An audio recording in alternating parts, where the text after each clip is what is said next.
கடகராசிக்காரங்களை பொறுத்த வரைக்கும் அப்பாடா அப்படின்னு நிம்மதி பெருமூச்சு விட்டுறலாம். ஏன்னா இது வரைக்கும் வாங்கின அடி அப்படி அஷ்டமச்சனியில் உட்காந்து அல்லல் பட்டு கொண்டிருந்த அத்துணை கடகராசி நேயர்களுக்கும் இந்த ஒரு சாப விமோசனம் தான் கிடைக்க போகுது அப்படின்னா சொல்லலாம். 12ஆம் இடத்துல குரு அமரப்போகிறார். இந்த 12ஆம் இடமே இன்வெஸ்ட்மெண்ட்டு தான். ஸோ அதுவும் வெளிநாட்டு இன்வெஸ்ட்மெண்ட்டு. ஸோ நிறைய பேருக்கு லோக்கல்லாம் இல்லை, எஸ்டிடியில் ஐஎஸ்டிடியிலேருந்து உங்களுக்கு இன்கம் அதன் மூலமாக உங்களுடைய கடன் அடைவதற்கான முகாந்திரங்கள் எல்லாம் தெரிய போகுது.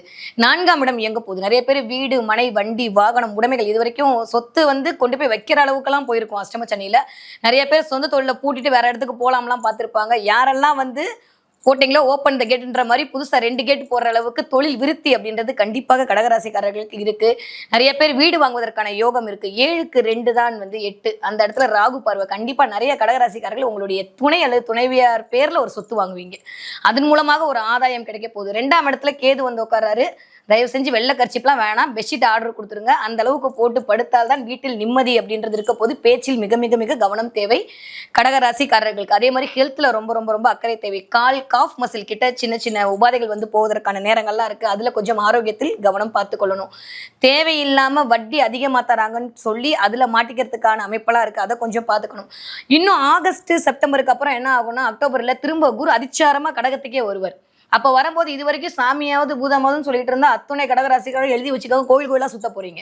நிறைய பேர் கோவில் திருப்பணிகள் செய்வதற்கான வாய்ப்புகள்லாம் இருக்கு. இது வரைக்கும் அஷ்டம சேனலில் கொடுத்த அந்த இதில் பார்த்து நான் சாமியை நம்ப மாட்டேன், பூத்தை நம்ப மாட்டேன்னு சொல்லிட்டு எல்லாரையும் படி தூச்சிட்டு இருந்தா கடகராசிக்காரங்க அப்படியே டோட்டலாக மாறி கோயிலாக சுற்றி கோவில்களுக்கு நிறையா நன்கொடை கொடுக்கறது, தானங்கள் பண்றது, அதே மாதிரி பசுக்களுக்கு ஒரு நல்ல விஷயம் பண்றது எல்லாமே நடக்க போகுது. கடகராசிக்காரங்க வாழ்க்கையில சூரி சொல்ற மாதிரி அழிங்க மறுபடியும் நான் புரோட்டா சாப்பிட்றேன்ற மாதிரி வாழ்க்கை புதிதாக தென்றல் வீத போகிறது. ஆனா இங்க இருக்கிற ராகு தென்றலா சூறாவளியான்னு தீர்மானம் பண்றதுக்கு உங்களுடைய நேச்சுரல் ஹாரோஸ்கோப் அந்த இடத்துல ரொம்ப ரொம்ப தேவை. கண்டிப்பாக எந்த ஒரு வேலையும் செய்வதற்கு முன்னாடி கவனம் கவனம் கவனம். உழைக்காம சாப்பிட்ற எதுவும் ஒட்டவே ஒட்டாது. கடகராசிக்காரங்களை ஈஸியா பிரெயின் வாஷ் பண்ணிடலாம். அவங்க சொல்லுவாங்க நான் இதுலயும் மாட்டிக்க மாட்டேன், ஆனால் ஈஸியாக இன்ஃப்ளூயன்ஸ் ஆகிடுவாங்க. ஏன்னா ரொம்ப இரக்க குணம் வாய்ந்தவர்கள் தான் கடகராசிக்காரங்க.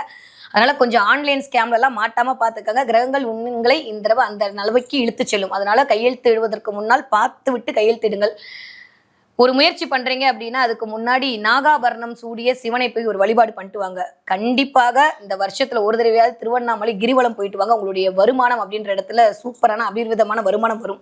முடியும்னு நினைக்கிறவங்க தண்ணீர் தானம் பண்ணுங்க. இதுவே கடகராசிக்காரர்களுக்கு இந்த தடவை வாழ்க்கையில் ஜெயிப்பதற்கான அத்துணை வழிகளையும் கொண்டு சேர்க்கும். சம்மர் வந்தாச்சு. What's your plan for this holiday? எங்க கிட்ட விட்டுருங்க, நாங்க பாத்துக்கிறோம். GT Holidays. GT Holidays, South India's #1 travel brand.